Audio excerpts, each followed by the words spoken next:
Hey guys, MrPokke here, back with another video, and on what is essentially going to be our last episode of Early Access Review for 3.4, not forever, right? For 3.4, we are going to take a look at the free Fate collaboration unit 5-star Quantum Hunt Archer, right? So just like for the previous Early Access, not really Early Access since by the time this video goes up, the server would have been live, it is pretty much going to be somewhat similar to Saber, in which all of the footages seen over here are going to be from the live server. Basically play with him in the early access server and just got a feel of how exactly he works. So I'm just gonna be bringing you guys information as to as fast as possible when he actually is gonna drop on the 11th of July, right? So in summary, for Archer, he is gonna be very simplistic, actually a very minimalistic kit with massive damage with, you know, unlimited skill point works. I am the bone of my soul. Steel is my body, and fire is my blood. I have created over 1,000 blades, unknown to death, unknown to life. Hell is to pay to create many weapons.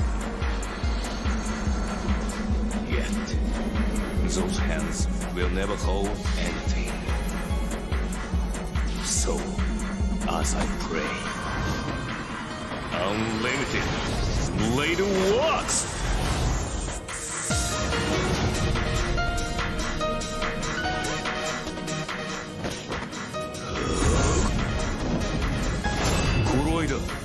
Master. Being the free DPS from the Fate collaboration, I think most of us would be a little bit skeptical regarding Archer's performance since nothing good is ever really free in life, and ironically this guy might be one of, if not the strongest single target burst DPS in the entire game as a free unit. So Archer's kit is basically the embodiment of what it takes to be a hunt DPS, slamming every single possible buff and skill point into that one single turn in order to dish the most absurd single target DPS. Taking a look at his ultimate as well as skill multiplier at 1000% and at a maximum of 5 different skill users, which is going to be 1800% multiplier, that is a combined total of 2800% multiplier from a single burst rotation in a free unit. So from what I've seen thus far, there's not a single boss in the game that can withstand this burst, like the full burst, and not end their phase, you know, between phase 1 and phase 2, or just straight up just kill the entire elite boss, right? So to put it into perspective, this burst window from the skill as well as the ultimate is pretty much equivalent to 6.5 Scylla ultimates at 425% multiplier, which would have taken her 26 total turns to generate that amount of energy without kills or any hit RNG or teaming or whatever, right? And I don't really want to glaze Archer too hard because he definitely still has his flaws, but I'm extremely impressed by how this unit is literally free. Absolute cinema, right? And at the end of the day, when the pieces can line up together with all of the buffs to fit into these like a single burst window, he feels extremely fun and satisfying to play, even at a low cost investment, which we're going to be talking about throughout my entire showcase of his kit, right? So jumping into the kit itself, Archer pretty much only has one rule and one rule only, which is to slam on as much skill point as possible, preferably 8 skill point as well as a sparkle ultimate, and let go of everything in one burst in order to get the 5 skill usage plus the ultimate, right? One thing to note is that you really want to make sure to cast at least 3 of his skills, even without including his E1, because the way his skill works that he gets this 100% skill damage buff, not damage multiplier, damage buff every time it's used up to twice. So the first 2 instances of the hit is always gonna be weaker, and then from the 3rd hit onwards, that is when he will reach the highest possible damage, right? So best case scenario, you do want to use your 5 skills, which is going to be the cap, or worst case scenario, you try to want to maintain a bare minimum of 3, but really for most scenarios, I really try to get the additional skill points for 5 skill usage, right? And at the end of the day, for Archer, skill point management is absolutely pivotal, and there are quite a lot of ways to improve this burst window, such as timing his ultimate or his team's ultimate, but generally speaking, that really is pretty much all there is to Archer. And one thing I noticed was that the AI actually adjusted themselves to fit with Archer when I'm running autoplay, where they essentially let both Sparkle as well as RMC do their basic attacks, even though when we have 4 or 5 skill points, in order to stack up closer to the upward ceiling of 9 skill points, right? And frankly speaking, I have more issues surviving with a Gallagher on full auto than the damage coming from like Sparkle as well as Archer, right? But that being said, the ultimates from full AI, full autoplay is still gonna be where your ultimates will be used as soon as possible. So manual play with Archer is definitely gonna be extremely appreciated, because without the manual play, there's basically almost impossible to stack on 5 skill usages without including Sparkle's ultimate, right? So jumping into the kit itself, basic attack, like I mentioned just now, it is very important, and you would sometimes use this basic attack to improve your skill point economy, either by giving the skill points if you really need like an emergency heal, or ideally you do want to keep sticking to this skill, because even though you don't really need to skill every single turn, his ultimate cost is still 220, and his follow-up attack from the 2 charges is going to be 5 energy each, which means that perfectly after 2 charge with 10 energy, you will need to cast your skills a grand total of 7 times in order to hit the 220 energy threshold. Now, of course, that being said, if you were to get any kills or hit, then it will basically change the rotation. So I would say the leeway for Archer is to probably use 1 basic attack between his downtime, and then afterwards you should be able to bring back up into 6 skill points plus Sparkle's ultimate for a grand total of 10 skill points, right? So that is pretty much it. And then for his skill, which is pretty much going to be his bread and butter, not an exaggeration, Archer, the free unit, officially has HSR's highest burst multiplier in the entire roster, because this skill alone, and I'm not talking about ultimate, it is gonna be at a maximum of 1800% multiplier.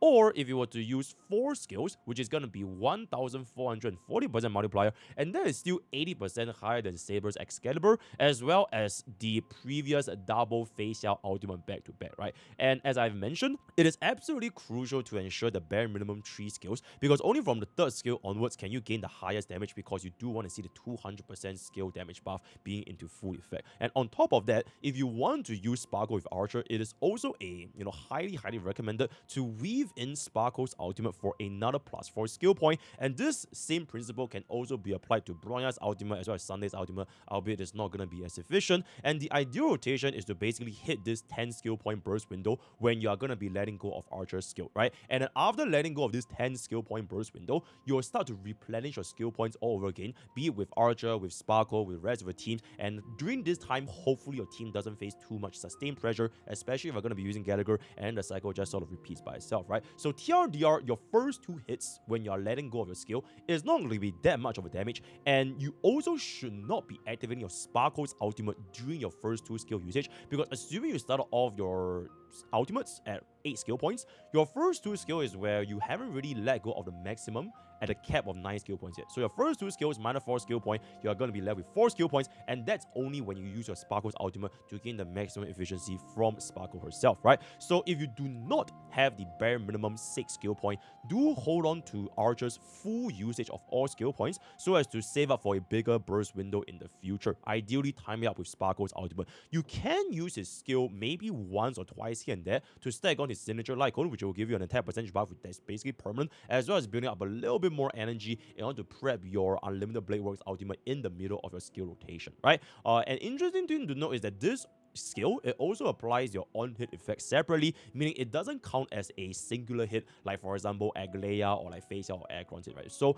Gallagher's Besotted can heal Archer for multiple skill usages, as does each skill dealing the additional hits to War Armor, right? And on top of that, if you're going to be using like your Bubbins or Trippy, every single additional damage will also apply, right? And one last thing before his skill, because this is technically like his biggest thing, is that after you let go of this skill, he will enter into this so-called like resurgence state, or like this ultimate state, just like how Scylla, Blade, and QQ has this special interaction, where if you were to enter into like press Blade skill or QQ skill, or when Scylla enters into resurgence, that is when it would this game, it will take it as your turn is already over, and it's as if you're casting another ultimate before your turn ends. So your action value buffs, such as Dance, it will still boost Archer's next turn meter as long as you use your skill at least 1 time, right? So by this game's logic, he already finished his turn and he's just waiting for the next rotation to come up forward, right? So that is pretty much it for the skill. And then jumping to the ultimate, honestly, is very straightforward. He actually chants the entire Unlimited Blade work from the original Fate UBW. I am the bone of my soul. Steel is my body, and fire is my blood. I have created over 1,000 blades, unknown to death, unknown to life. Have withstood pain to create many weapons. Yet, those hands will never hold anything. So, as I pray, unlimited blade works!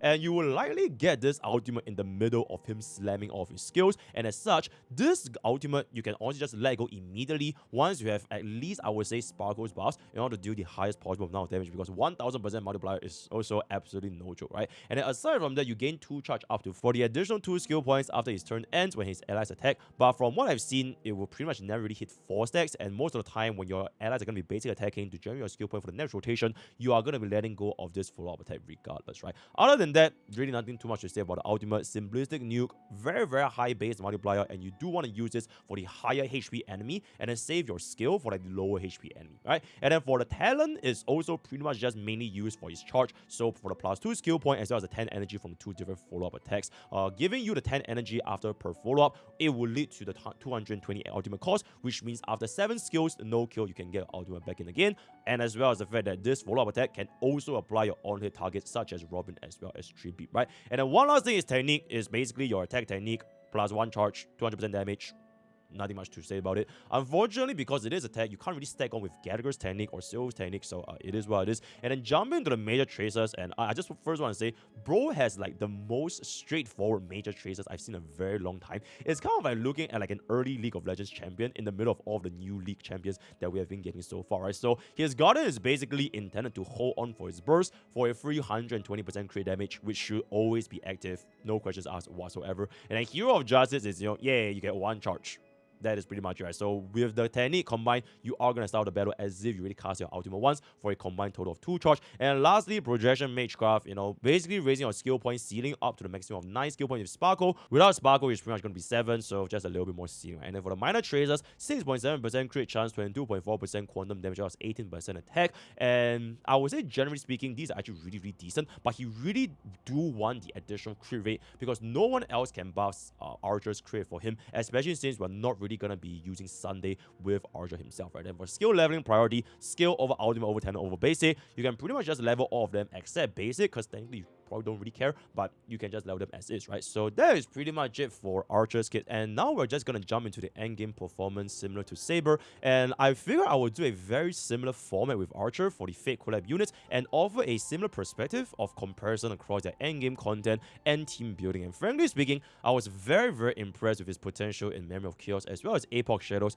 Pure fiction, hunt DPS, so it is what it is. For the test, I basically tested out with the more or less full free-to-play team with RMC, E0, S0, Sparkle, as well as an E6 Gallagher for what is essentially a 2-cost team. Because technically, E0 Archer is completely free, and I'm just going to consider Archer's Light Cone as a +1 cost, even though you probably would be getting this Archer Light Cone if you're going to be pulling for Fate collab units. Although, I would highly not recommend spending pulls specifically for Archer Signature Light Cone. If you can get a 200 pulls, then just get a free Light Cone. If you can't get a 200 pulls, I personally would not spend my pulls on Archer Light Cone. I'll explain a little bit more in the Light Cone session. But in any case, I'm just going to consider this as, I would say, from all of my early access showcase, this is the lowest cost showcase that I've ever really done, because I intentionally left Archer's team as low of an investment as possible, especially with things like not using Cypher, not using Chibi, not using like E1 Bobby on that kind of stuff, not using E2 Silverwolf, and Gallagher Sustain, even though it was quite nice, I would say for the sustained pressure, it was also quite high. But at the end of the day, I would want to see his benchmark performances at a very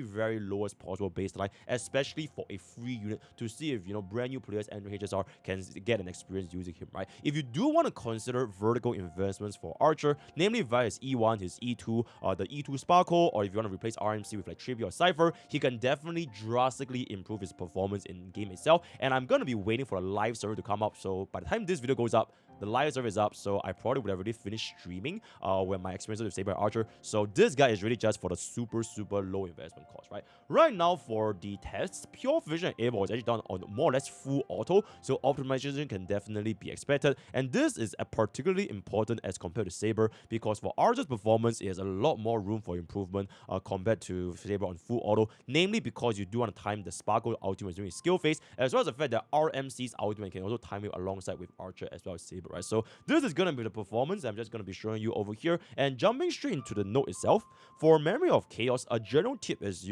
always at least for myself, I try to always use Archer's full skill burst, right, at 8 skill points minimum, ideally with the RMC buff as well as the Sparkle's ultimate at the ready. So with Sparkle's ultimate, after you expend the first 4 skill points, it will lead to your 10 skill point burst for the highest possible damage. So 6 plus 4 is going to be 10.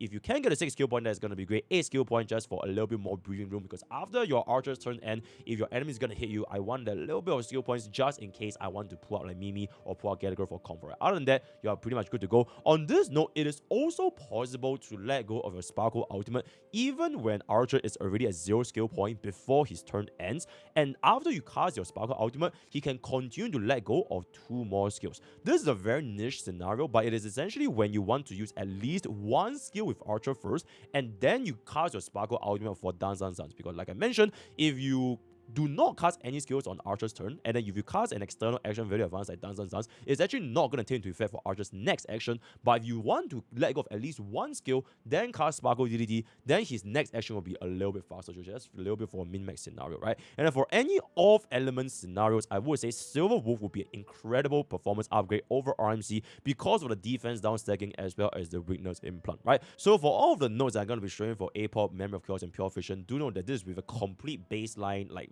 most free-to-play accessible team as possible. So if you do have any vertical investments, I think your experiences will definitely going to be different over there, right? So jumping into True Sting, it is a quantum weak boss, but I wouldn't say it's Archer's most favorable matchup because of the need to slowly kill the bugs in order to apply vulnerability or to make room for the True Sting to summon even more bugs. Ideally, if you can swap out RMC for Tribute or Cypher or even Silver Wolf, it will reduce the pressure of sniping the bugs with Archer, and then eventually they will get chipped away by the AoE damage from Cypher, Silver Wolf, or Tribute, which makes the entire rotation feel a lot faster, especially if you focus Archer's single target on the boss itself, right? So that is pretty much it. And then jumping into Hule, surprisingly, I was able to get a 3 cycle clear on Hule while being off element, and the main issue was less so of Archer's damage, and more so that Hule's enraged form was extremely strong, especially with Gallagher sustain. And if you have any bad RNG, you basically just have to reset the run. It is what it is, right? His action very delayed when he enrages is also reducing our clear speed, so I do have to force out some additional sparkles, dances. Although Hule was a lot more straightforward than True Sting because you essentially just slam all in skill points all into Hule and you don't really care about anything else, right? Now, I would say that for Savrok, this was, in my experience, Archer's best matchup despite the lack of a quantum weakness, and I can see this being even better with Sylve again because we basically saved 1 Archer ultimate for Savrok's hand to instantly break it so as to not risk any grab RNG. Otherwise, we could have potentially gotten a 2 cycle. I was basically 1 action away from Memory of Chaos to get the 2 cycle clear. For the Machine Wolf as well as Savrok's AoE damage, it helped us mitigate the slight energy shortfalls with Sparkle, while the action very delay from Savrok doesn't really affect Archer as much compared to Saber and Sunday because your speed is basically tied to your Sparkle speed, right? Gallagher was also really good for the sustain, and he can be used as an emergency break against the hand if I do want it, right? And then lastly, for Aventurine, I would say this was my hardest matchup because the dice phase was absolutely brutal. For Archer, RMC, and Gallagher, technically you could get your max dice if you save your skill points for ultimates, and for RMC, it's just going to be a Mimi, so timing this would be very crucial. But if you are going to be trying to clear this as fast as possible and you were ill prepared and you got to phase 2 a little bit too early without the preparation, then the run would be basically over, because if Archer loses the dice, it's not that bad because you definitely should save enough skill points for Archer to let go to the dice phase. But if you do not have enough for like your Sparkles, which is pretty much going to be 100% loss, if Mimi somehow failed and if Gallagher have the ultimate, the run can go off extremely quickly, right? And I can foresee once again RMC's replacement for Silver Wolf to tremendously help with Archer's toughness breaking capabilities with the defense down stacking while having a free Silver Wolf ultimate because, you know, it's basically going to be AoE, so Silver Wolf gets a free ultimate regeneration anyways, right? So that was pretty much it for my experiences with Archer's Memory of Chaos. For Pure Fiction, no. Right, just don't do it because as expected, our free-to-play team stood absolutely no chance against Pure Vision. Way too little damage, and the skill point to distribute the mobs is just like, it's really bad. It's as if you want to use Doctor Ratio for Pure Vision, right? You could consider swapping out your RMC and Gallagher for Tribi and Hyacinth, so that could definitely improve the overall Pure Vision performance. But at that point, I feel that you're basically better off slowing out both Archer and Sparkle as well for 2 other units that are more suitable for Pure Vision. You can be Deherda, it could be Himeko, baby Herta, whatever it's gonna be. But yeah, just don't use Archer in Pure Vision, right? That's pretty much it. And then lastly, for Epoch Shadows. Now, for the general tip in Epoch Shadow is that this buff, especially for the Flame Reaver side, it was extremely favorable to Archer due to the skill point refund. So expect very nice performances, especially on against Flame Reaver, right? Also on top of that, the AI was a little bit silly because you couldn't really time your ultimates fast enough. Otherwise, Archer will absolutely cook Epoch Shadows, especially if they do have the Quantum weakness. So for the Flame Reaver side, the two phases that Archer faced were a lot more favorable, being on element as compared to Saber previously, capable of dealing absolutely ridiculous damage, especially upon break. The only thing to be aware of is to basically save some skill points as well as his ultimate during his second toughness bar phase. So remember, our brand new Flame Reaver, you have your first line of toughness bar and your second line of toughness bar, which is where he summons the clones and you can't be targeted. So saving your ultimates and skill points here can help you deal with the clones a little bit faster, and you do want to kill at least some of the clones, because if you kill absolutely no clones and he casts his next ultimate, you are pretty much going to have almost one shot, especially if your Gallagher cannot cut in fast enough for you, right? So that's pretty much it. And then for Doomsday Beast, I would say it was definitely not auto-friendly because the AI couldn't really manage the implants from Doomsday while being off element. You can circumvent this once again with Silver Wolf. As long as the core can be broken, it will be extremely easy for Archer as well, right? With that, I've pretty much come to my overall thoughts on Archer. All in all, I would say that the endgame performances were done with no version 3 and no premium units aside from the E0 S0 Sparkle.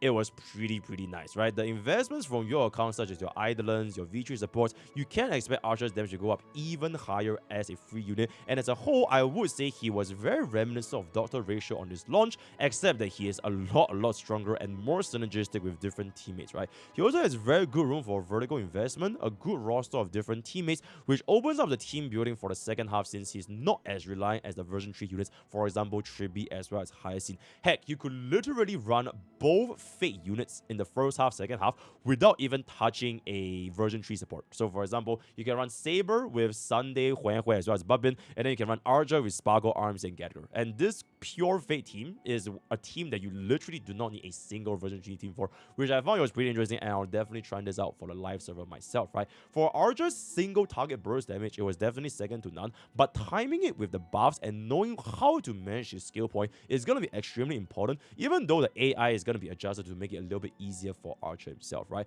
For his weaknesses, I would say this will be a little bit more in the team conversation, but Sparkle's replacement, while it technically might be possible with Sunday as well as Hanya, they are ultimately still downgrades and they play a lot less comfortably because none of their ultimates can regenerate you 4 skill points, which translates into 2 Archer ultimates, right? This is also part of my biggest concern with Archer because Archer's E1 is also a massive upgrade to his performance as a whole by drastically improving his skill point economy instead of starting from 0 after 1 burst again, right? So that was pretty much it, and now let's just jump straight into the light cones. And yep, this is the controversial 200 pool light cone. All things considered, this was actually not that big of a significant difference compared to your Herta S5, which is cruising in Stella C, at least nowhere near as reliant, such as Saber as well as Final. So taking a look at this chart over here, I did manage to get it from the CN community. Essentially, it's gonna be this, the first line is gonna be the signature light cone, followed by Yanqing's signature light cone from S1 all the way to S5, then cruising in Stella C, Ratio signature light cone, Scylla signature light cone on speed boots, Topaz signature light cone, Swordplay S5, Facial S1, as well as See You at the End, which is the Battle Pass S5 light cone. So you can still view it from the graphs, none of them really go beyond 20% drop off compared to his original signature light cone itself. So for original signature light cone, it's gonna be a 16% crit rate with up to 80% attack. Very simple and plain DPS light cone with raw buffs, no special mechanics like action value, bonus turn, energy, which is usually what makes a S1 a lot more valuable for DPS. And in comparison, your Herta S5 and even Yanqing's light cone are very decent alternatives. At S5, Yanqing light cone is only 96% off from his signature light cone, while Herta's store is going to be 91%, both of them being very close to the S1 damage by itself, which is something we haven't really seen for DPS ever since Firefly as well as 4th and Aeon, right? So yes, Archer is a lot less signature light cone dependent as compared to all of these other DPSs. I do want to say for the Yanqing signature light cone, you do want to try to run teammates to time with this 3-turn light cone rotation, because otherwise you're going to have this downtime on the buff and it's going to be very annoying. So Herta cruising and Stella C is going to be a lot more comfortable to play, right? Ratio signature icon, unfortunately, you cannot give Archer the defense down because it's not a follow-up attack, but it is still a pretty nice 87% compared to the S1. And for perspective, the difference between Finon S1 as well as the 4th Neon is roughly 30% damage drop-off, right? So you can really see like the differences between Archer as well as his S1. And last of all of the other icons, like I mentioned, it is still around 80%-ish value, comparatively speaking, showing Archer's S1's importance or lack thereof, right? And players should definitely weigh the options before you actually do want to commit 200 pulls for the sake of the icon itself, right? You should only commit if you really want a Fate Banner, if you really want Saber E0 S1 or Final E0 S1, but don't put 200 pulls just for the sake of getting Archer's signature icon, right? It's definitely not going to be worth it, right? So with that, we are going to jump into the Relic segment, and as ironic as it is, you quite literally just steal Scylla or QQ's Relics. Yep, that is pretty much it, right? So your main set is going to be crit over crit damage, attack percentage boost, quantum percentage, or attack percentage rope, as well as a crit subset. There's really not much to say because I built exactly like how you want to build a Scylla or QQ, the quantum 4-piece as well as the Rutilan 2-piece. You can consider running the 4-piece Scholar as well, but with defense down stacking with the quantum element, especially with an E2 Sparkle or an E0 Steel Wolf. But on the flip side, quantum 4-piece will definitely have a much higher damage ceiling, right? Overall, the attack percentage does outweigh damage percentage by a little bit, even with your S1, because even though you have an 80% attack buff, you still gain access to 200% skill damage buff. But Sparkle herself also buffs you damage, and the whole Archer's teammate just doesn't really have that many attack buffs available to him, unless even you run a triple Lushaka. The differences are gonna be extremely minor. So at the end of the day, similar to Saber, just use whichever one you have a better subset of, right? And now we're gonna go into the second last segment, which is gonna be the Eidolon portion. And I would say compared to Saber, Archer's Eidolons, especially its early Eidolons, are a lot more impactful, right? So this E1 is actually gonna be a game-changing Eidolon in my opinion, because it essentially translates into you getting 2 more basic attacks, which is 2 more skill points every single time you enter into Archer's skill, and the entire rotation just feels a lot smoother with or without Sparkle. And for players who want to commit into Archer's vertical investment, you should highly consider this because number 1, it's a coded banner. So if you want to play Archer for the long term and you know for a fact you're going to play for a very long time, and next time you want to get him on a rerun for vertical investment, by then I'm not sure if it's ever going to be coming back, right? And number 2, the differences are definitely going to be a lot more powerful, especially if you want to compare to, for example, Finon's E1 or even like our Saber's E1, right? Because this E1, it is going to be skill point and not any damage fields like your damage, attack, rest down, defense down. It will always hold value as long as you vertical invest into Archer, even going into the future, right? So that's pretty much it. And then for the Eidolon 2, it is not going to be as game-changing as E1, but it is still extremely comfortable because you basically put a Steel Wolf for Archer to basically guarantee this quantum weakness enemies against most of the ending content, right? It is a lot more significant in Apoc Shadows for the toughness breaking. Otherwise, you can pretty much just treat it as a 20% rest down for more damage from Archer, as well as other sub DPS in quantums such as Tribi as well as Cypher, right? And then for Eidolon 4, 150 ultimate damage. Set them up, right? And lastly, for the E6, you can essentially get at least 40% defense down from the Genius 4-piece, and adding a Silver Wolf will guarantee 100%. But because you really put for the E2, I think the Silver Wolf line is going to be a little bit lesser, especially if you don't really care about the Quantum Witness implant anymore. Or if you're going to be going for the E2 Sparkle, and if you have someone else running a Cypher Lycone, that's going to be giving you 88% defense down. And aside from the defense down, this combined with the E1 will give you even more skill points to guarantee the 5 skill usage as long as you can hit 8 skill points, because you get 2 skill points during the refund. You pretty much don't even have to wait for Sparkle's ultimate anymore, and you are basically good to go, right? So at the end of the day, E1 or S1, I would highly recommend the E1 over the S1, because aside from the fact that the Fate mains, you will pretty much get the 200 pulls to get the S1 being free anyways. E1's value is just a lot higher compared to the differences of S1, especially with the opportunity cost, right? So that is pretty much going to be it. And with that, we have come to the final segment, and that is going to be the team comp session. Now, I just want to preface this, but I did not do extensive testing for Archers aside from the free-to-play teams, because I really want to test them out more on the live server as well. And frankly speaking, I am low-key burnt out from the number of units in Stream before I've covered in the past 2 weeks. So, you know, go man, right? Understand your streamer a little bit more. But in any case, this is a pretty standard format in terms of team building with Archer in descending order of importance from top to the bottom, as you can see over here, right? So for the slot 2, it's going to be Sparkle, Hanya, Sunday, and Bronya. Slot 3, Silver, Cypher, Armsy, Tribi, and slot 4, Gallagher, Hyacinth, Huo, Robin, or any of the slot 3 for a sustainless run. So for the slot 2, that is gonna be for your skill point generation, not for the action value. So between all 4 of them, Sparkle is the undisputed highest value here for Archer. Even with Sunday plus his S1, he can't really horn his out and give Archer his 4 skill point during his skill phase. And in a sense,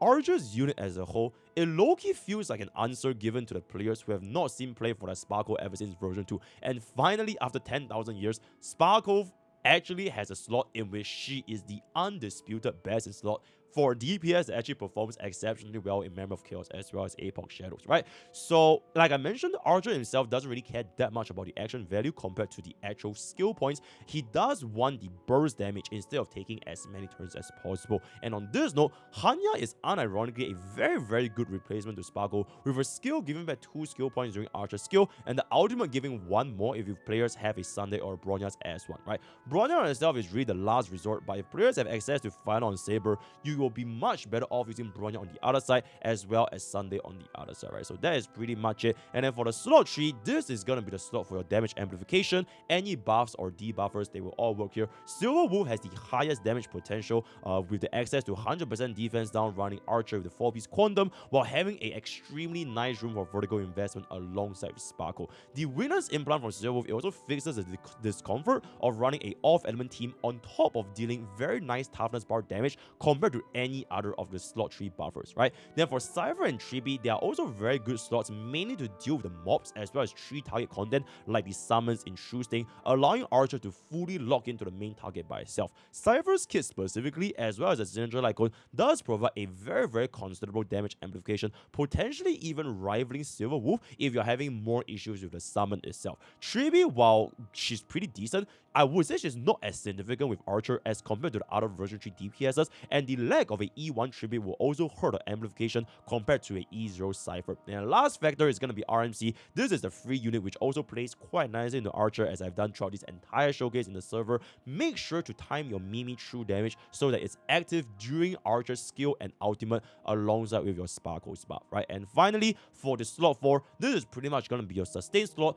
or if you're feeling you can opt for a sustainers run, you can just run a Robin or any of the slot trees above, right? Between all of the different sustains, I unironically feel that Gallagher is gonna be one of, if not the best sustain over here, assuming you can actually sustain with Gallagher, because if you're gonna be up against high pressure endgame content team comps, such as for example Hule, in the future we're gonna be up against Aventurine, right? If you're gonna be up against like Savroy, if you can't really time everything, the heals from Gallagher is gonna be a lot less comfortable, especially if you're already used to units such as for example Hyacinth, right? Aside from the heals itself, Gallagher gives a lot of skill points as well as energy with his basic attack, as well as if you want to run him on crit proco. Otherwise, you can't really go wrong with Hyacinth or Huo, with Hyacinth having the most comfort sustaining and Huo helping to improve the entire team's rotation while giving a 40% attack buff. Now, do note that Huo herself, she's extremely skill point hungry even if E1, so I would advise being riskier and opt for more Huo basic attacks and pass it by 4-piece to push more skill points into Archer's rotation, right?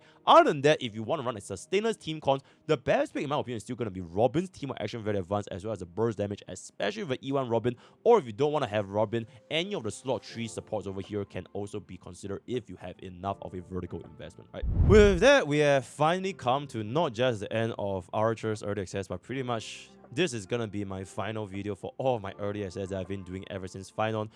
It has been an absolute journey, sleeping at 8 a.m. plus every single day. Oh my god, my voice is so dying. Alright, sleeping at 8 a.m. plus every single day. And yep, it is my honor to be your streamer, right? Your guide maker, your HSR guy, your 1% guy, whatever. So yeah, looking forward to, I mean, by the time this video comes out, the Fate banner will have already launched. So we are going to be having fun there. Check out our streams at Twitch and everything. So this is pretty much going to be it. Next patch is going to be Hyzilins and Ceridra, which is, I'm looking forward to that as well. Oh, absolutely. Especially for Ceridra, right? Have fun with the Fate collaborations. Hope you guys all got your E0 S1 Sabers, E0 S1 Finons, E2s, all that kind of stuff. Word of the day is going to be unlimited. Join Twitch, join YouTube, join Discord, join the use code for 10% off. Join our Patreon. All the best for gacha pools. And I'll see you guys next time. Take care.